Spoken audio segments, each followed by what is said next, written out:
minhas irmãs, a paz do Senhor, amém? Você está feliz de estar na casa de Deus? Amém? Eu estou feliz também de estar na casa de Deus e de poder ministrar a palavra na congregação que eu faço parte. Muito feliz pela oportunidade. Irmãos, livro de Provérbios, capítulo 16, e a partir do versículo 1 mesmo, livro de Provérbios, capítulo 16, nós vamos ler os versículos 1, 2 e 3.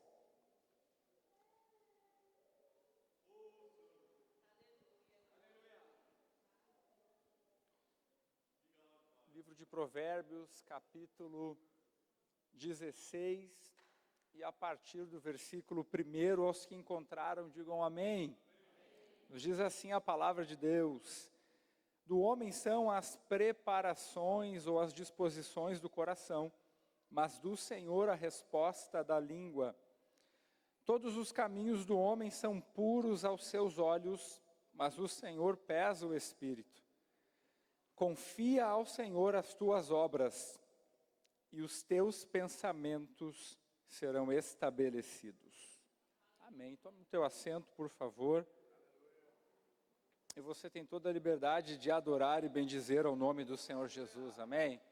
Porque enquanto você adora a Deus, enquanto você rende a sua adoração ao Senhor, Ele abre as janelas dos céus, Ele derrama bênçãos sobre as nossas vidas, Ele reforça a obra dEle em cada um de nós. Irmãos, o livro de Provérbios, como você sabe, é um livro que contém muitos ensinamentos, que contém ensinamentos dos mais variados sobre o cotidiano da vida, sobre os principais temas da vida. É um livro que nos ensina sobre finanças, que nos ensina sobre como se comportar em meio a uma sociedade, a como se comportar na presença de autoridades, e o livro chama como se comportar na presença de reis, como se comportar no meio da sociedade que eu e você vivemos, para que a nossa vida seja boa, seja agradável, seja tranquila, e que a gente possa viver de bem com as pessoas à nossa volta.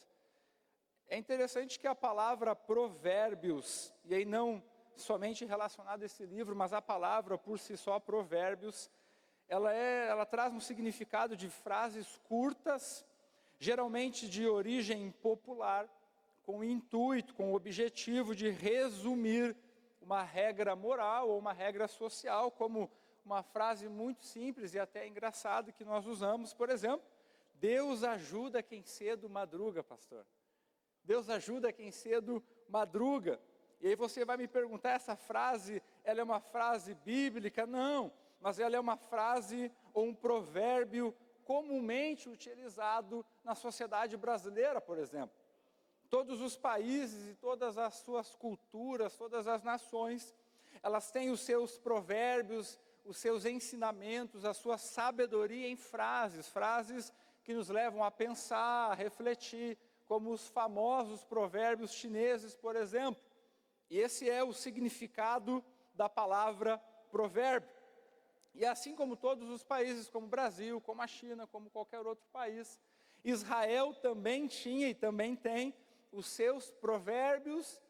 E quando nós olhamos para os provérbios de Israel, e mais especificamente os provérbios de Salomão, nós vemos um grande ensinamento, muito conhecimento, mas muito mais do que um conhecimento ou um ensinamento sobre as regras da sociedade, sobre regras morais.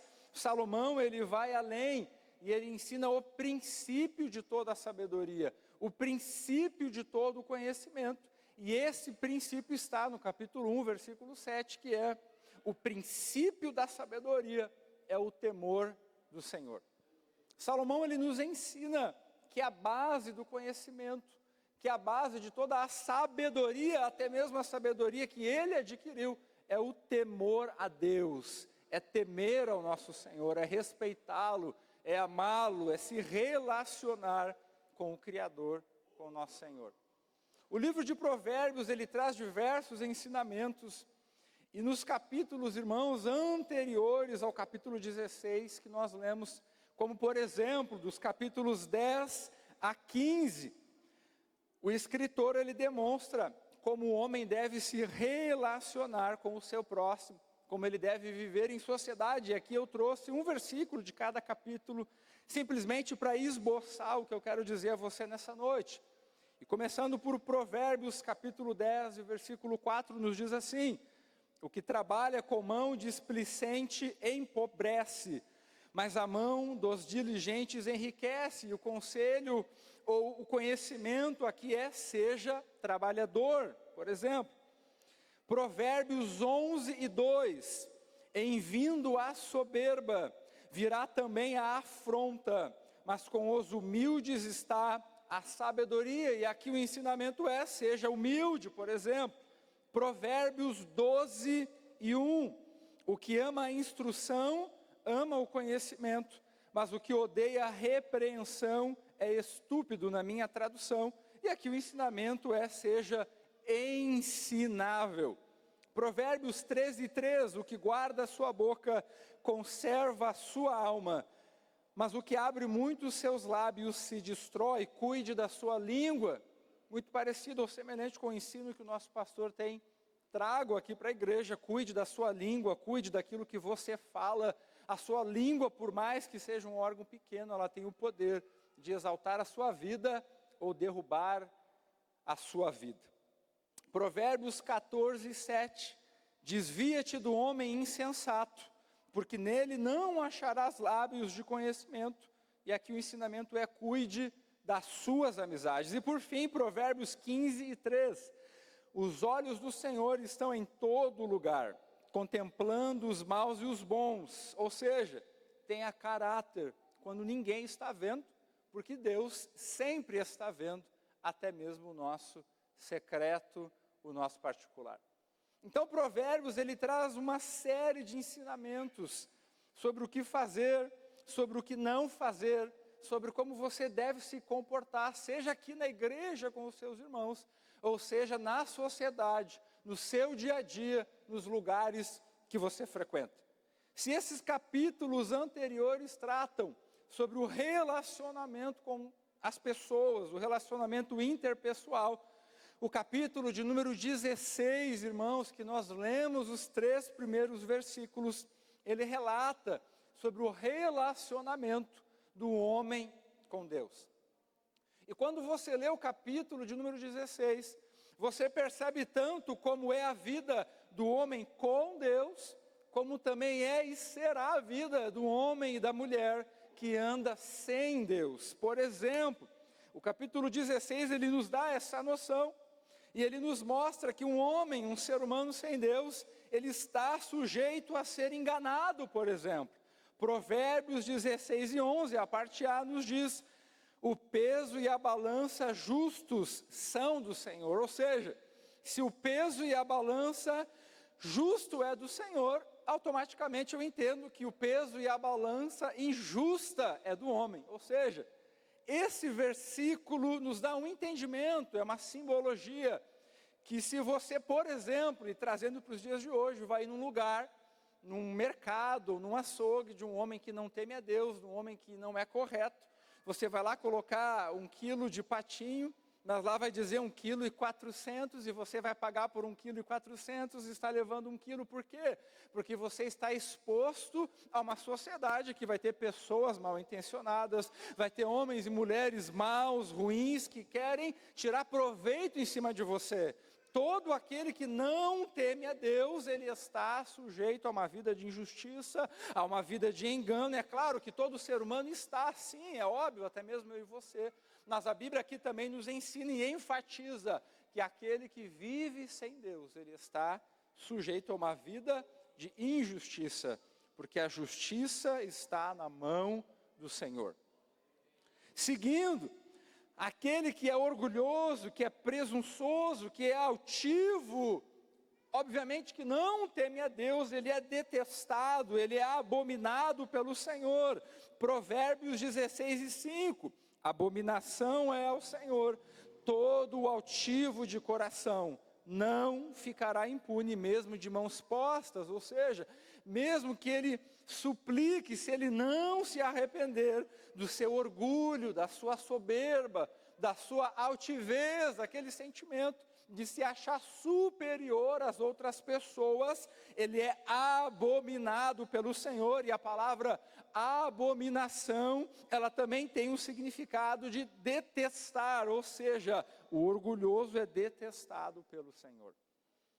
Seguindo, o homem sem Deus, um homem que está longe de Deus, é um homem que escolhe o seu próprio caminho, que toma as suas próprias decisões e que trilha caminhos que não são firmes, caminhos instáveis, caminhos que podem mudar a todo tempo, podem falhar, podem ser tortuosos, como está escrito em Provérbios capítulo 16 e o versículo 25.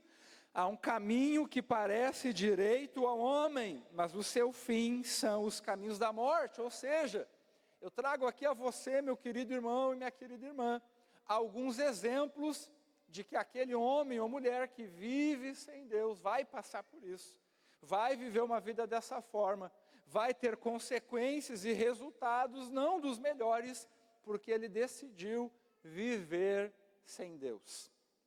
E essa é a vida que todo o ser humano que não entregou a sua vida a Deus vive. Ele toma decisões e talvez você, quando ainda não havia se convertido, não conhecia Jesus, não conhecia as Escrituras, você tomou decisões na sua vida e foram decisões ruins e você teve consequências. E às vezes você se arrependeu, você pediu perdão e é óbvio que o Senhor te perdoou, esqueceu dos teus pecados, mas talvez até hoje você colhe as consequências dos caminhos errados que você tomou. E isso é uma parte da vida, faz parte da nossa vida. E todo aquele que não vive com Deus, ele está sujeito a seguir caminhos falhos e caminhos tortuosos. Mas quando nós lemos, irmãos, o capítulo 16, eu não quero trazer para você simplesmente e exaltar ou enfatizar simplesmente a vida do homem e da mulher sem Deus, porque eu sei que você está aqui nesse culto missionário, você veio adorar a Deus essa noite, porque você é um homem e uma mulher de Deus. Você é alguém que reconhece ao Senhor, que reconhece a Deus como Senhor e dono da sua vida. Amém? Pois bem, o capítulo de número 16, além de explicar ou demonstrar aquilo que o homem sem Deus vive, ele também é um capítulo que demonstra como é a vida daquele homem e daquela mulher de Deus. Por exemplo, versículo 1 que eu e você lemos, do homem são as preparações do coração, mas do Senhor a resposta da língua.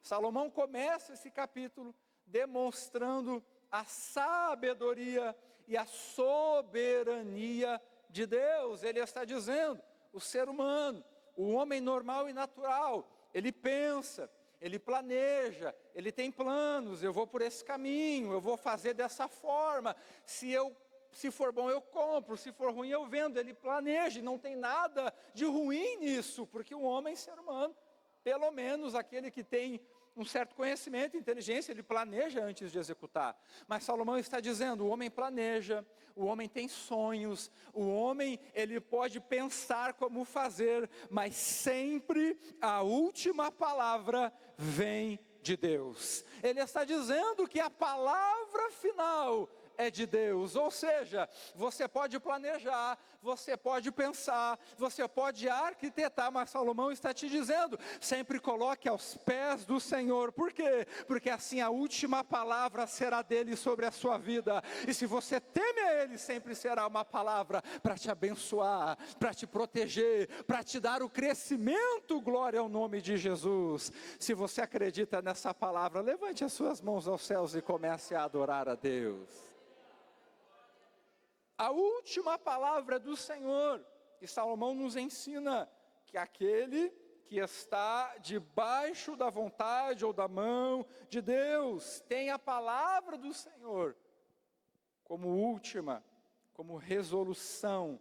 Se o homem planeja, se o homem sugere, Deus, o Senhor, prepara, arranja, arruma, coloca no lugar, organiza, ordena porque se o homem está no pensamento, Deus está na execução. E como bom é servir a Deus, como bom é servir ao Senhor, porque Ele tem a capacidade de ordenar e organizar a nossa vida. Bendito seja o nome do Senhor Jesus. Seguindo, Provérbios 16:2, todos os caminhos do homem são puros aos seus olhos, mas o Senhor pesa o espírito. Todos os caminhos do homem são bons, são puros, são justos aos seus olhos. E o que o Salomão nos traz aqui, mais ou menos, é, para o homem de bem, o muito trabalhar é puro aos seus olhos. O muito dar atenção à sua família, o muito gastar o seu tempo cuidando da casa, pagando as contas, trabalhando, vivendo a sua vida, ocupado com os serviços, dando atenção à casa, para o homem tudo isso é bom. Eu não venho dizer aqui que é ruim, é bom, sim, não é pecado, mas às vezes nós pensamos que porque estamos trabalhando muito, vivendo muito a nossa vida, estudando muito para melhorar a nossa situação, nada disso é pecado, não é, mas nós pensamos que por estar vivendo dessa forma, nós estamos fazendo aquilo que agrada a Deus, mas nem sempre é verdade. Para o homem, todos os caminhos são puros, tudo que ele faz é puro, tudo que ele faz é correto, está tudo certo, porque ele está trabalhando, ele está estudando, ele está vivendo a sua vida, ele está se ocupando com as suas preocupações. E por isso, muitas vezes, você pensa que você está agradando a Deus e que está tudo certo. Porém, em Lucas, capítulo 10, versículos 41 ao 42, respondeu-lhe o Senhor: Marta, Marta, andas inquieta e te preocupas com muitas coisas, entretanto, pouco é necessário, ou mesmo uma só coisa é necessária. Maria, pois, escolheu a boa parte, e esta não lhe será tirada. É um exemplo, pastor, simples. Marta estava atarefada e não tem problema nisso. Marta estava trabalhando, Marta estava inquieta e preocupada com o serviço, mesmo Jesus Cristo estando na sua frente. Mesmo Jesus Cristo estando na sua casa. E aí a Bíblia vai nos dizer, você pode ler depois na sua casa, que a sua irmã Maria, ao invés de ajudar a irmã Marta, contribuir com o serviço, contribuir com os afazeres, ela entende que os afazeres são importantes, mas estar na presença de Deus é necessário. Viver a sua vida é importante, cuidar da sua casa é importante, mas não esqueça do que é necessário: estar na presença de Deus. Oh, glória ao nome de Jesus. Jesus diz uma só coisa é necessária. Ele não está dizendo que o resto não vale de nada, mas ele está dizendo o que é necessário. Uma só coisa. E é interessante, irmãos, que ainda dentro desse contexto, enquanto Marta está trabalhando, enquanto Maria está aos pés de Jesus, o escritor usa lá em 10:40, um pouco antes da frase, pelo menos na tradução que eu li: Marta, porém, andava distraída em muitos serviços. Em outras traduções vai dizer: Marta, porém, andava perturbada em muitos serviços. E aí eu fui para o dicionário encontrar qual é o significado da palavra distraída ou distração, e está assim: ato ou efeito de distrair-se, estado em que a atenção está dividida entre vários assuntos ou ações, falta de concentração, desatenção. E quando eu e você nos encontramos na mesma posição de Marta, atarefados com a vida, atarefados com os muitos afazeres, vivendo essa vida, ora trabalhando, ora estudando, ora desfrutando, vivendo a nossa vida, nós precisamos entender que muitas vezes nós estamos distraídos com o que o mundo tem a nos oferecer.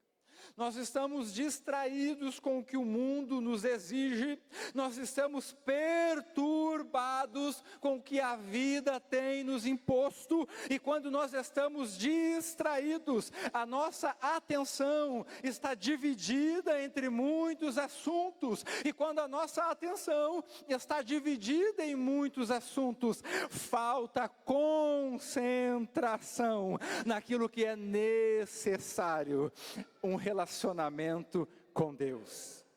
E o Senhor me trouxe aqui nessa noite para te dizer: viva a sua vida, trabalhe, desfrute, dê atenção a tudo isso, mas não gaste a sua atenção por completo, por favor, não faça isso, mas sempre que possível, dê a sua concentração a Deus, sempre que possível, entre no seu quarto, feche a porta, se entregue na presença de Deus, porque tudo isso que você faz é importante, mas só uma coisa é necessária, estar na presença de Deus. E se você acredita que isso é uma verdade, adore ao Senhor Jesus nesse momento. Aqui, Salomão, muito antes do Evangelho, ele já sabia que é um perigo para o homem e para a mulher, é um perigo se distrair com os afazeres da vida. Ele sabia, e aí tem outro versículo que também diz que enganoso é o coração do homem. Salomão também sabia disso com a sua sabedoria, que o nosso coração muitas vezes nos engana, que o nosso coração muitas vezes pensa que está fazendo o que é certo, que está fazendo aquilo que é melhor para nós, mas na verdade, o homem tem os seus caminhos como puro, mas é o Senhor que pesa, que avalia o espírito. Por isso, nessa noite eu venho te dizer: entregue a sua vida a Jesus. Viva, em primeiro lugar, aquilo que é necessário. Entregue-se ao Senhor, pois Ele vai avaliar a sua vida. E não é simplesmente avaliar para te julgar. Não é simplesmente avaliar para apontar o dedo, mas é avaliar para dizer: filho, não é por aí, é por aqui. Filho, não é dessa forma, vem mais perto. Filho, não fica tão longe, te aproxima. Ele vai pesar o espírito. Aleluia. É interessante que a distração nos divide a nossa atenção, nos afasta de Deus, nos leva a gastar o nosso tempo com muitas coisas, mas Jesus diz: uma só coisa é necessária. E qual é essa coisa? É simplesmente um relacionamento sincero e verdadeiro com Deus, com o teu Senhor e Salvador da sua vida. Quando nós olhamos para a nossa vida, irmãos, nós temos compromisso com os nossos afazeres, nós cumprimos as nossas tarefas.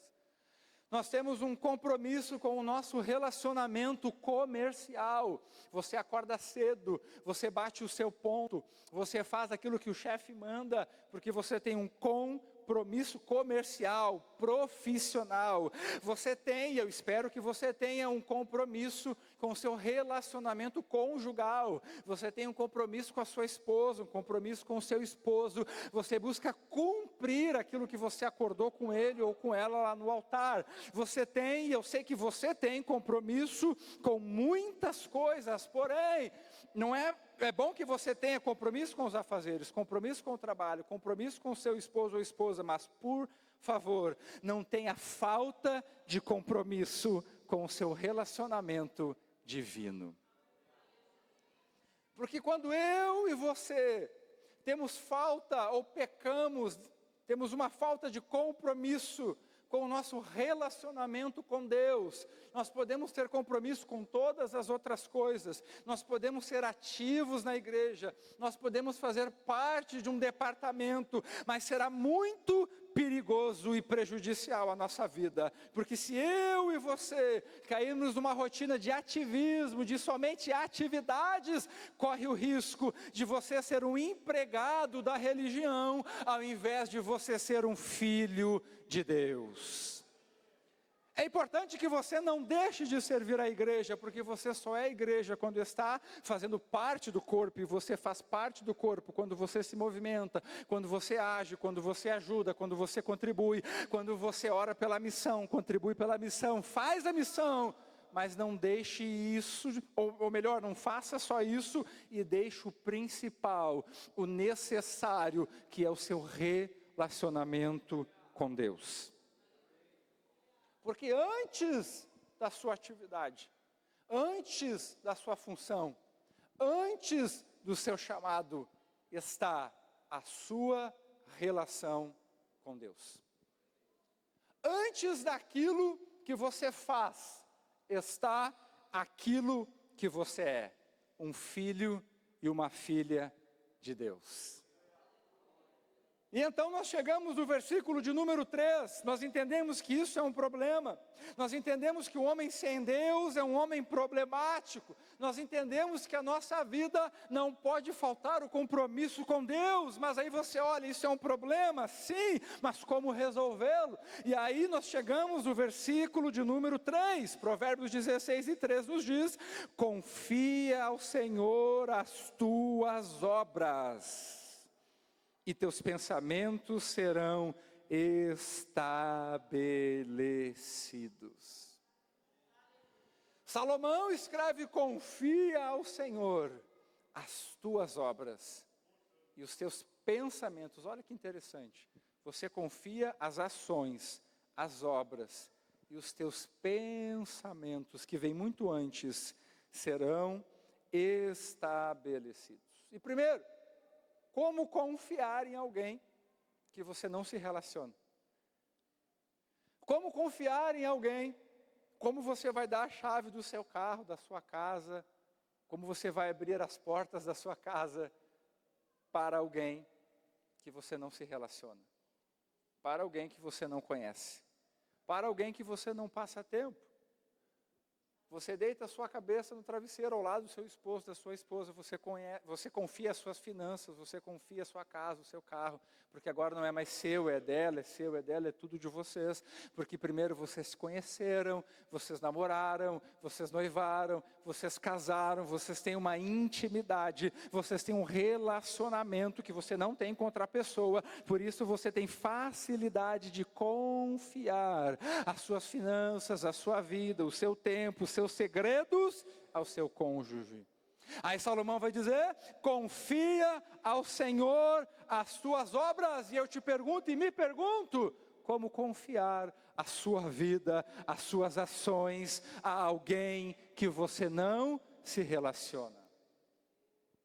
Como confiar as suas obras, que é a primeira parte do versículo, porque é tão bom ter uns pensamentos estabelecidos por Deus, essa é a bênção, esse é o resultado, mas a primeira parte diz: confia ao Senhor as tuas obras. E aqui eu venho te dizer, por favor, siga ofertando a obra missionária, viva para o Senhor, tem as suas atividades aqui, mas não esqueça de se relacionar com Ele, porque muito mais necessário do que aquilo que você faz, da sua atividade, dos dons que você recebe, é uma amizade com Deus. Não há como você servi-lo, não há como você viver ou entregar a sua vida, a missão que é pregar o Evangelho, se você não se relaciona com Deus.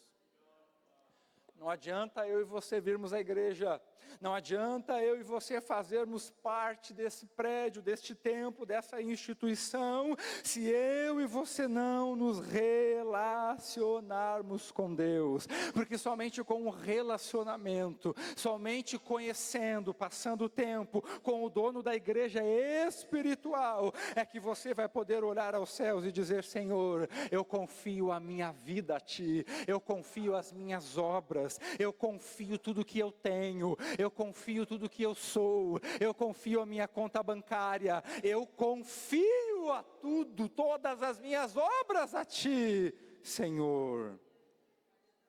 E quando você tiver esse pensamento, esse modo de agir, você poderá ler: confia ao Senhor as tuas obras, e você poderá receber, e teus pensamentos serão estabelecidos. Para encerrar, que o tempo já passou, nós só confiamos as nossas obras, os nossos empreendimentos, as nossas ações ao Senhor, quando nós passamos tempo com Ele. Nós só conseguimos confiar de verdade a obra ao Senhor, quando nós passamos tempo com Ele. Quando você e eu entendemos quem Jesus é, o que Jesus fez na nossa vida, o que representa o sacrifício na cruz do Calvário. Quem é Jesus para mim, para você? Quem é Jesus no seu dia a dia? Quem é Jesus na sua casa? Quem é Jesus quando você está triste, angustiado, lavando a louça, pensando nos problemas? Quem é Jesus? O que Ele pode fazer? Até onde Ele pode chegar? Quando você entender quem é Jesus na sua vida, o que Ele fez por você, quando Ele entregou a vida dEle na cruz do Calvário para salvar a sua alma, o seu espírito, aí sim você dirá: eu confio ao Senhor as minhas obras, eu confio ao Senhor a minha vida, eu confio ao Senhor tudo o que sou, porque a nossa maior missão não é pregar o Evangelho, essa é a segunda. A nossa maior missão é se relacionar com Deus, porque depois que você se relaciona, aí sim você pode pregar o Evangelho, aí sim você pode fazer missões, aí sim você pode anunciar o nome de Jesus. Mas primeiro se relacione. Vem à igreja para se relacionar. Feche a porta do seu quarto e quando orar, se relacione. Não ore simplesmente palavras lançadas ao vento, palavras repetidas, ou só busque palavras bonitas, mas se relacione. Converse, chore, conte os seus problemas, desabafe ao Senhor Jesus, porque somente assim você construirá um relacionamento, e assim que você construir um relacionamento, os teus pensamentos serão estabelecidos. Se coloca de pé, por favor. Há uma frase, ou um texto muito interessante de um homem, que diz assim: cuidado com os seus pensamentos, pois eles se tornam palavras. Cuidado com as suas palavras, pois elas se tornam ações. Cuidado com as suas ações, pois elas se tornam hábitos. Cuidado com os seus hábitos, pois eles se tornam o seu caráter. E cuidado com o seu caráter, pois ele se torna o seu destino. Essa frase não é bíblica, essa frase não é antiga, mas aqui esse homem que escreveu esse texto já entendeu que a origem do nosso destino, a origem do nosso caráter, a origem das nossas ações, a origem de tudo que você faz está no seu pensamento. E aí Salomão vai dizer: confie a sua vida, e então Deus transformará e estabelecerá a origem de tudo o que você faz, de tudo o que você é. Entregue a sua vida ao Senhor, e os teus pensamentos serão estabelecidos. Você terá pensamentos divinos, você andará no Espírito, e quando você andar no Espírito, as suas palavras serão de bênção, a sua boca será uma fonte de água doce, não será uma fonte que jorra água doce e água amarga, não. Você terá pensamentos divinos, andará no Espírito, terá palavras de bênção, e tendo assim palavras de bênção, você viverá as boas obras que o Senhor fez para você, terá bom pensamento, boas palavras, boas obras, consequentemente bons hábitos, e assim você atingirá a alcançará o caráter de Cristo, e todo aquele que tem o caráter de Cristo, ele tem um destino certo, e eu te digo qual é esse destino: é a nova Jerusalém, é a eternidade com Jesus, é um lugar onde não haverá choro, porque diz assim: e Deus limpará de seus olhos toda lágrima, e não haverá mais morte, nem pranto, nem clamor, nem dor, porque já as primeiras coisas são passadas. Entregue a sua vida ao Senhor Jesus nessa noite, entregue o seu ser ao Senhor Jesus nessa noite, e Ele transformará o teu pensamento, Ele transformará as palavras que saem da sua boca, Ele transformará as suas ações, Ele te dará hábitos melhores, Ele forjará o teu caráter, e Ele te dirá: o teu destino é o céu, o teu destino é o céu, o teu destino é o céu, oh glória ao nome de Jesus. Feche os seus olhos por um minuto, nós já vamos encerrar. O grupo pode começar a louvar o Senhor, pode começar baixinho. Eu quero que você feche os seus olhos e comece a adorar ao Senhor. Feche os seus olhos e sinta essa presença de Deus. Sinta essa presença de Deus.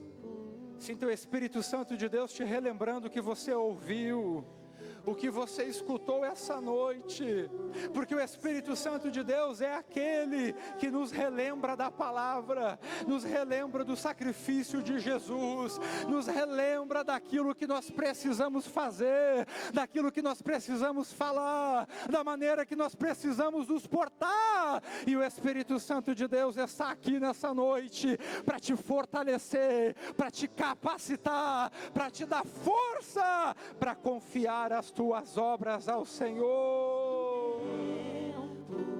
Sinta a presença de Deus, sinta a presença de Deus. Tu és tão bom,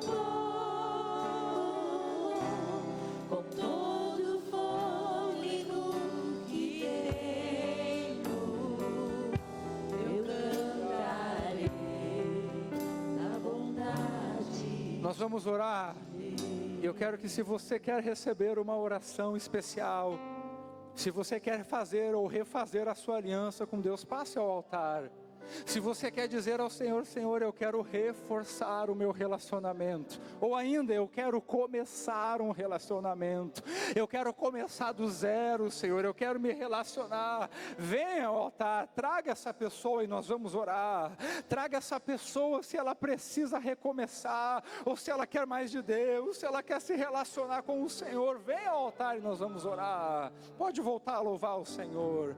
Enquanto os irmãos oram, venha até o altar, venha aos pés do Senhor Jesus, aleluia. Venha aos pés do Senhor Jesus, venha refazer a sua vida, venha dizer: eu quero voltar a me relacionar, eu quero largar as antigas práticas, eu quero abandonar o pecado, eu quero abandonar este mundo, e eu quero confiar ao Senhor. Se os obreiros puderem descer e orar, feche os seus olhos, erga suas mãos ao altar, porque há pessoas aqui que decidiram querer mais de Deus. Feche os seus olhos, é um momento espiritual, é um momento sério, é um momento divino. Erga suas mãos ao altar e comece a orar, comece a interceder, comece a clamar, para que essas vidas tenham um relacionamento restaurado com Deus. A vontade me seguirá, Senhor.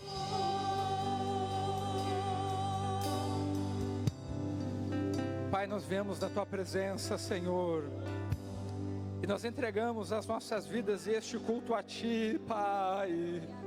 Nós acreditamos, Senhor, que não há vida que preste, não há vida com sentido, a não ser uma vida relacional com o nosso Criador, uma vida onde nós temos um relacionamento, uma vida onde nós falamos e Tu nos escuta. escuta, uma vida onde tu falas e nós te escutamos.